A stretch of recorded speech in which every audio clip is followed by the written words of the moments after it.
ভাইফোঁটার দিন ঠিক করলাম যে বড় মাকে দেখতে যাব। এবার সেরকম কোনো প্ল্যান ছিল না। প্রথমে ভাবলাম যে স্থানীয় জায়গাতে ঠাকুর দেখে বাড়িতে চলে আসবো। তারপর হঠাৎ গুটি গুটি পায়ে স্টেশনের দিকে এগিয়ে চলে গেলাম। তারপর টিকিট কাটলাম, যথারীতি নৈহাটি চলে গেলাম। এবার নৈহাটি যাওয়ার পরে তারপরে দেখছি মোটামুটি ট্রেন ফাঁকাই ছিল, তারপরে রাস্তাঘাটও মোটামুটি ফাঁকাই ছিল। ভাবলাম যে হয়তো এবার সুন্দরভাবে বড় মাকে দর্শন হয়ে যাবে। কিন্তু তারপরে যত এগোতে থাকলাম দেখি মাথা আর মাথা, কত যে ভিড়!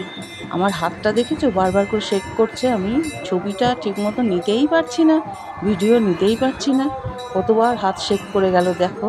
আর সামনে তো রাশি রাশি লোক, আমি সে ভিড়ের ছবি তোমাদের একসময় দেখিয়ে দেবো, কিন্তু এখানে আর ভিড়ের দিকে আর ক্যামেরা তাক করিনি, কারণ এখানে বড় মা সামনে ছিলেন, তাই বড় মার দিকেই আমি তাক করেছিলাম।